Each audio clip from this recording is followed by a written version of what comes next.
गुरुर्देवो महेश्वरा गुरुर्साक्षात् परब्रह्म तस्मै श्री गुरुवे नमः। अखण्डमण्डलाकारं व्याप्तं येन चराचरम् तत्पदं दर्शितं येन तस्मै श्री गुरुवे नमः। परम आदरणीय परम पूज्य है प्रातः काल समय ब्रह्मलीन ब्रह्मनिष्ठ सतगुरुदेव के पावन चरणों में कोटि कोटि प्रणाम। मैं परम आदरणीय परम प्रेमास्पद व्यास गद्दी आसीन शास्त्री आनंद हर्षण जी वृंदावन से जो पधारे हो, जिनके मुखारविंद से आप बड़ी रस सुंदर कथा का श्रवण कर रहे हो और उनके साथ में उनकी मंडली संगीतकार धर्म अनुरागी माता बहना भाइयों, बोलिए सच्चिदानंद भगवान की जय। वृंदावन मां के बिहारी लाल की जय। अभी आपने कथा सुनी प्रहलाद जी की, छोटी सी उम्र के अंदर जो तपस्या के लिए चले गए, जिसको जीवन में संभलना होता है, जिसको जीवन में परमात्मा की तरफ मुड़ना होता है, उसको थोड़ा सा बहना भी बहुत है। जैसे माताओं को अगर पियर जाना हो ना, तो कोई न कोई दो चार बहाने ढूंढ ही लेती है कि जाना तो जरूरी है, क्योंकि वो कारण है, वो कारण है, वो कारण है। पति ने दो चार बात तो बता देंगी, इतना कारण मन जरूरी जानो है। और जे मन को नहीं जान वो नहीं जाना है तो फिर भी समझा देगी, दो चार बहाना फिर ढूंढ लेगी जी कौन ही जरूरत है, सर है ये काम है। तो जाने का भी बहाना है, रहने का भी बहाना है, और वो सभी पे लागू होते हैं, माता पे नहीं सभी पर भी। चाहे कोई भी जीव है यहाँ पर, अगर जिसको परमात्मा से प्रेम है, जिसको संसार से छूटना है, इस दुखों से, जन्म मरण से, आदि व्याधि से, देहिक देविक भौतिक तापा, तीन प्रकार के जो ये ताप है, अगर इनसे छूटना है, जिसके मन में ये लालसा लग गई कि ये संसार में रह करके बहुत देख लिया, जन्म से लेके बुढ़ापे तक हमको तो सुख दिखाई दिया नहीं है, जन्म लेते ही दुख होता है। क्या छोटे बच्चे सुखी होते हैं? क्या माताएं बच्चों को पालती हैं? माताएं बच्चे को पालती हैं, क्या बच्चा सुखी होता है? छोटा मां पर निर्भर होता है। मां अगर उसको खिलाए तो खाएगा, माँ पिलाए तो पिएगा, माँ बिठाए तो बैठेगा, माँ सुलाए तो सो जाएगा, माँ वस्त्र बदले तो बदलेगा, अगर पेशाब टॉयलेट गंदगी उसने कर दी, अगर माँ धुए तो धुलेगा, नहीं तो उसी में पड़ा रहेगा गंदगी में। जो इतना पराधीन हो, इतना पराधीन जीवन, उस बचपने को कहते हैं कि बचपना बहुत बढ़िया है। बचपन तो बचपन ही है, बचपन से बढ़िया क्या होगा? अच्छा, उस बचपन में क्या मिला? इतनी पराधीनता, इतना दुख है कि उस दुख के अंदर इतना बोध नहीं होता। फिर थोड़ा सा बड़ा होता है, लिखाई पढ़ाई का काम शुरू हो जाता है, फिर पढ़ाई इतनी, बच्चों में वजन कम है, उनकी किताबों में वजन ज्यादा है। पहले तो बच्चे लेकर के वो होती थी क्या, फट्टी, और काली सही होती थी, बेट से चीकड़ी मिट्टी से पोत लेते थे, सारा उसी से काम चल जाता था। वो पट्टी घुमाते जाते, बच्चे खेलते जाते, सड़क पर स्कूल में पहुंच जाते, खेलते आ जाते, चल, और ऐसे काम चल जाता था। आजकल इतनी वो फट्टी का जमाना गया, वो सही मेट मोट पता ही नहीं बच्चों को क्या होती थी। सरकड़े की कलम बनाते थे और बच्चों को आज ये पता नहीं है कि सरकड़े की कलम बन करके ऐसा लिखा जाता है। सारे रेडीमेड आते हैं और इतनी किताबें आती हैं कि माँ सुबह खिला पिला के, वर्दी पहना के, बोतल हाथ में लेके, बैग हाथ में लेके बैन गेट के सामने आएगी, माँ जाकर के वो थैला रखेगी वहां पर तो बच्चा उसमें बैठेगा, स्कूल वाले जाकर के आगे वो ड्राइवर या स्कूल का चपरासी वो उतरा के बैग अंदर रखेगा, बच्चा बैग उठा ही नहीं सकता, इतना वजन है। और उनको कैद में बंद कर दिया जाता है। इतनी पढ़ाई, ट्यूशन, सुबह शाम, खाना पीना, खेलना सब चला गया बच्चों का भी है। संस्कार जिनके ये इतनी बातें कितने किस काम के लिए आती है, बच्चे पर मेहनत होती है इतनी बड़ी जो मेहनत होती है बच्चे के ऊपर, वो किस काम के लिए होती है? सिर्फ इतने काम के लिए होती है। रामायण में तुलसीदास जी ने एक चौपाई लिखी है, कहते मात पिता बालक ही बुलावे, उदर भरे सो धर्म सिखावे। कहते माता पिता अपने बालकों को पढ़ाते हैं, लिखाते हैं, बुलाते हैं, शिक्षा क्या देते हैं कि पेट कैसे भरेगा। अब जे वो चाहे कितनी बड़ी पढ़ाई है, एमए की है, बीए की है, बीएड की है, कलेक्टर की है, जज की है, प्रधानमंत्री की है, कोई भी पढ़ाई हो, कुछ भी बन गया, वो मकसद क्या है भी पेट कैसे भरेगा। और पेट कभी भरता ही नहीं है, पेट खाली रहता है। बड़े बड़े अधिकारी बन जाते हैं, आप उनके पास चल जाओ, साहब थोड़ा सा काम है, ऊपर से चपरासी पहले समझाया होता है इतने पैसे लगेंगे, अगर है क्या जेब में, इतने पैसे तो नहीं, गरीब आदमी काम कर दो, भाई जा गेट से बाहर जा, 5-10 चक्कर कटाएंगे, आप भी अक जाओगे, उसके बाद कहोगे थोड़ा ले ले, जब उसको चटनी चटा दोगे फिर वो काम कर देगा। पेट तो उसका भरा नहीं, पढ़ लिख लिया, नौकरी भी हो गई, बहुत कुछ हो गया, क्या उसने रिश्वत ले ली, पैसे ले लिए, क्या पेट भर गया? फिर भी पेट नहीं भरता। और जो अनपढ़ आदमी है, क्या वो भूखा सोता है? उनकी छोड़ो, जो जानवर है, जीव है, जो आदमी के अलावा जीव है, वो कौन से भूखे मर रहे हैं? वो भी तो पेट भर के ही सोते हैं। अगर पेट भरना ही मनुष्य का लक्ष्य है, पेट भरना ही मनुष्यता है, तो पशु में और पेट में कोई, इस मनुष्य में और पशुता में कोई अंतर नहीं है। फिर ये पढ़ाई सारी की सारी बेकार है, और पढ़ाई इतनी हो रही है। चाणक्य जी ने एक सूत्र लिखा है, वैसे चाणक्य जी जो है बहुत अच्छे विद्वान हुए हैं। चाणक्य नीति देखी हुई, पढ़ने में आती है, टीवी में और में सब जगह बताई जाती है, सुना होगा नाम। चाणक्य ने जब राजा के दरबार में जाते, राजा धर्मी हो जाता है, चाणक्य जाके खड़े होते हैं। अब चाणक्य गुरु होते हैं उनके, चाणक्य गुरु होते हैं, और जाकर के जब वो खड़े होते हैं सामने राजा के, राजा को समझाते हैं कि राजा को प्रजा के हित का काम करना चाहिए, प्रजा में जिसको दुख मिले, प्रजा को कष्ट मिले, प्रजा का हानि हो, प्रजा जिससे दुखी हो, वो राजा को कभी काम नहीं करना चाहिए। तो राजा जो है मद के अंदर, अहंकार के अंदर होता है। राजा कहता है पीले वस्त्र पहन लियो, तिलक लगा लिया, टोपी ऊपर चोटी बढ़ा ली, और 4 किताबें पढ़ ली, इससे क्या तू मेरे से बड़ा हो गया, मैं राजा हूं। वो इस मर्यादा को भूल गया, ये मेरे गुरु हैं, अहंकार के अंदर आकर के। चाणक्य कहते हैं तुझे मर्यादा में रहना चाहिए, एक तो तू राजा है और दूसरा मेरा शिष्य है। राजा को ऐसी असभ्य भाषा गुरु के विद्वान के सामने नहीं बोलनी चाहिए, लेकिन राजा इतना मद में, अहंकार में भर चुका था कि उसको दिखाई नहीं देता था। आपके बच्चे देखे है ना, पढ़ लिख ले, एमए बीए कियो, बीएड करियो, चाहे वो स्कूल में पढ़ाने जाता हो बच्चों को, टीचर क्यों ना हो, और जब उसको गुस्सा आता है तो वो अपने माँ बाप को भी गाली दे देता है।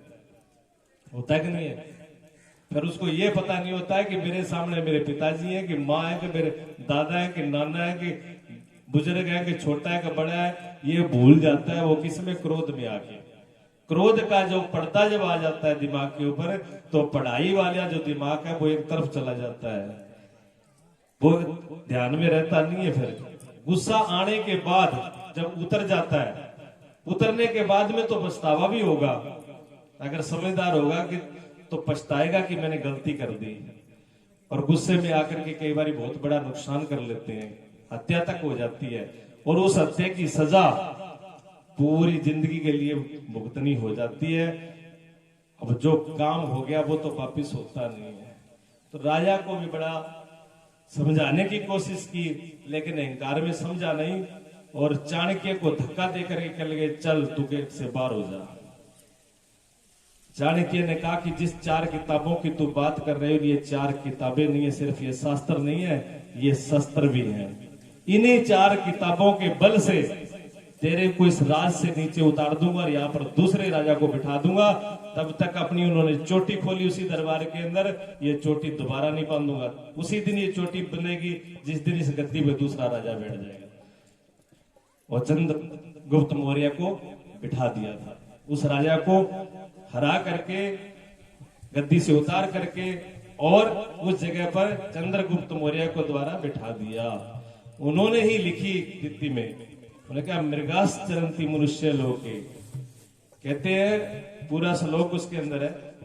उन्होंने कहा जो सिर्फ धर्म नहीं करते हैं, नीति में नहीं है, मर्यादा में नहीं है, दान पुण्य सेवा धन कर्म नीति मर्यादा नहीं जानते, जो धर्म से हीन है मनुष्य, वो कैसा है, कैसे राजस्थान के अंदर घूमने वाले, जैसे मृग कहते हैं, मृग रोज होते हैं ना, रोज जड़ों थे वे रोज डार मृग घूमे नहीं, बस बिल्कुल ऐसी ये दो पैरों वाले रोज है, दो पैरों वाले रोज है ये, जिनके पास धर्म नीति और मर्यादा नहीं है। ये चाणक्य जी की नीति है, पढ़ के देख लेना। आप ये सोचो महाराज जी हमको सीधे कह रहे हैं, आपको नहीं, आप तो कथा में बैठे हो, सुन रहे हो, धर्म नीति कर रहे हो, ये बात उस पर लागू होती है जो धर्म पे नहीं चल रहा है। तो सदगुरुओं ने महापुरुषों ने कहा वो गलत नहीं कहा। जड़भर जी की आपने कथा सुनी, जड़भर जी अच्छे थे, बढ़िया थे।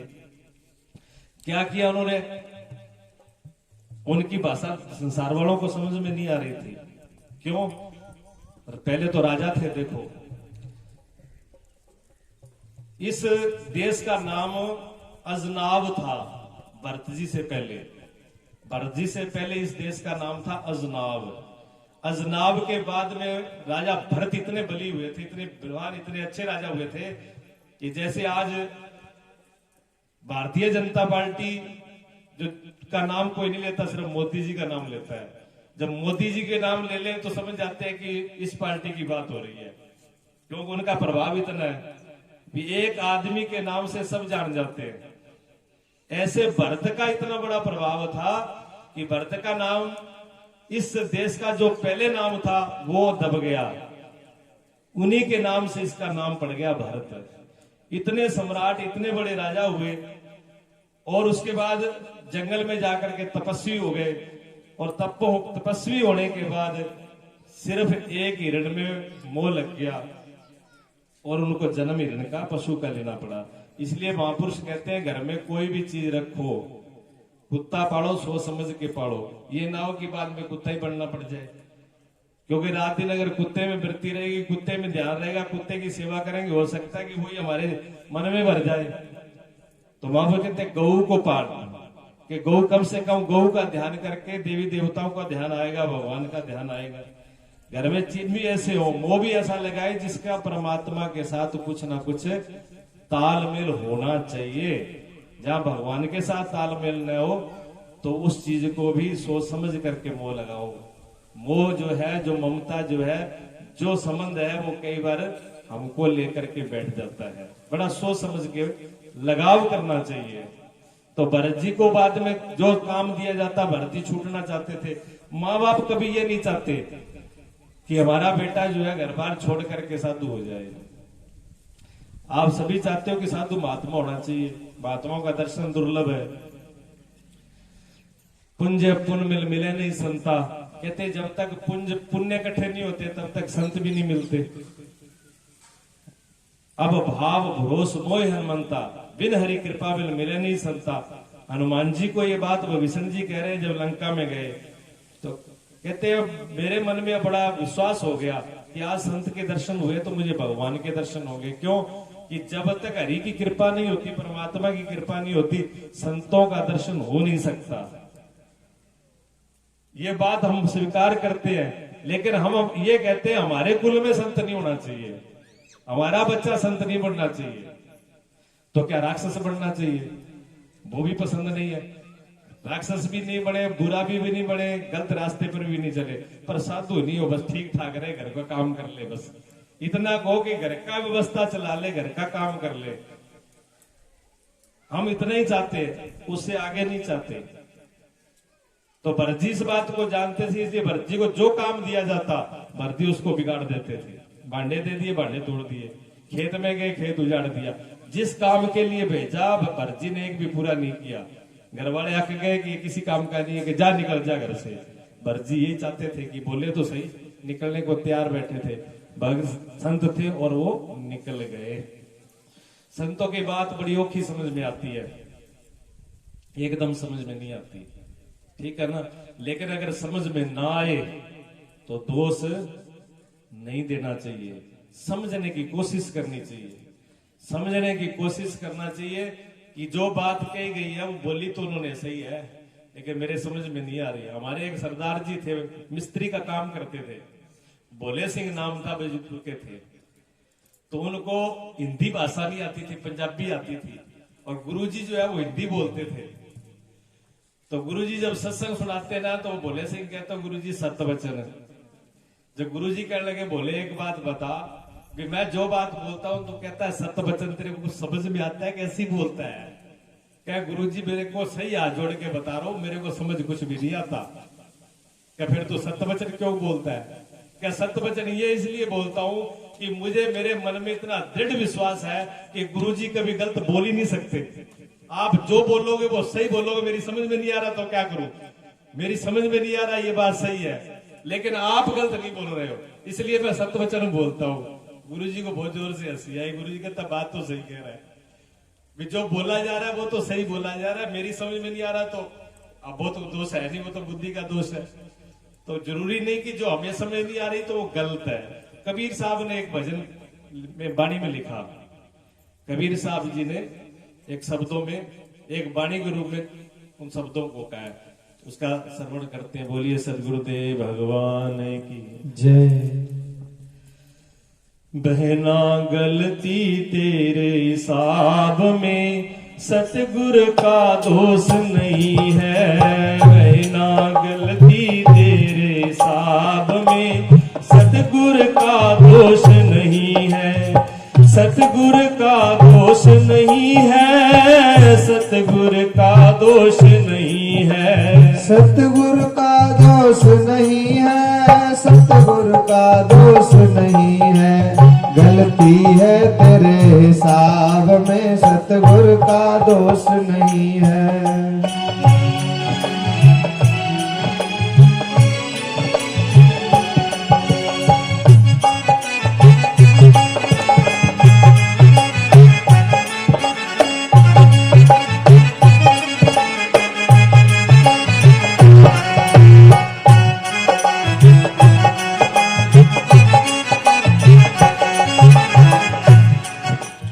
कोड़ी कोड़ी माया जोड़ी जो न गई तेरे संग में। कोड़ी कोड़ी माया जोड़ी जो न गई तेरे संग में। कोड़ी कोड़ी माया जोड़ी जो न गई तेरे संग में।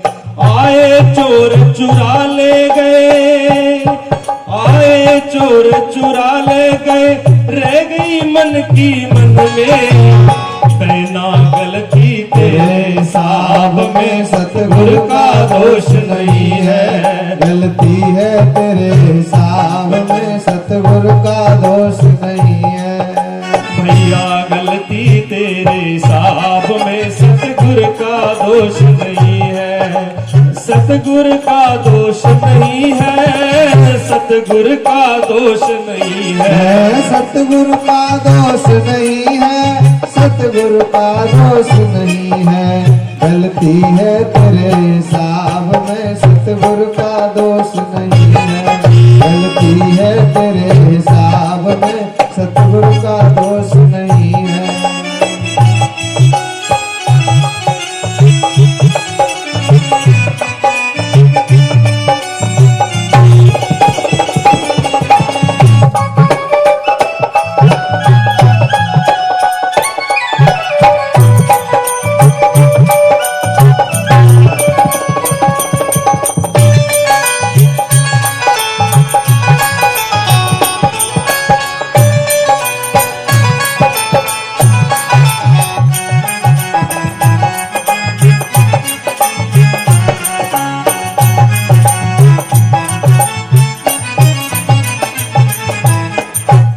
चुन चुन के ये महल बनाया दुष्ट कहे घर मेरा। चुन चुन के ये महल बनाया दुष्ट कहे घर मेरा। चुन चुन के ये महल बनाया दुष्ट कहे घर मेरा। चुन चुन के ये महल बनाया दुष्ट कहे घर मेरा। ना घर मेरा ना घर तेरा, ना घर मेरा ना घर तेरा, चिड़िया रे न बसेरा। है ना गलती तेरे साहब में, सतगुर का दोष नहीं है। गलती है तेरे हिसाब में, सतगुरु का दोष नहीं है। भैया गलती तेरे साहब में, सतगुर का दोष नहीं है। गलती है तेरे हिसाब में, सतगुरु का दोष नहीं है। सतगुर का दोष नहीं है, या सतगुर का दोष नहीं है। सतगुरु का दोष नहीं है, सतगुरु का दोष नहीं है। गलती है तेरे हिसाब में, सतगुरु का दोष नहीं है। गलती है तेरे हिसाब में, सतगुरु का दोष नहीं है।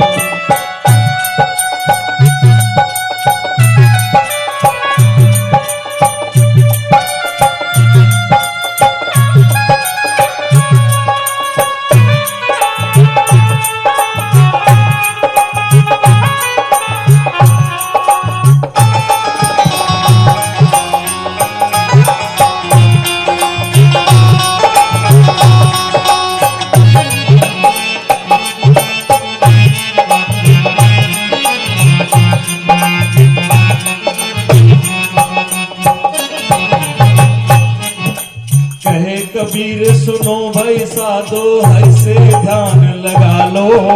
कहे कबीर सुनो भाई साधो, हर से ध्यान लगा लो। कहे कबीर सुनो भाई साधो, हर से ध्यान लगा लो। कहे कबीर सुनो भाई साधो, हर से ध्यान लगा लो। हरि से ध्यान लगाया नहीं तो, हर से ध्यान लगाया नहीं तो, लाखों कष्ट उठा लो। गलती तेरे साहब में, सतगुर का दोष नहीं है। गलती है तेरे हिसाब में, सतगुरु का दोष नहीं है। सतगुरु का दोष नहीं है, सतगुरु का दोष नहीं है। गलती है तेरे हिसाब में, सतगुर का दोष नहीं है। गलती है तेरे हिसाब में, सतगुर का दोष नहीं है।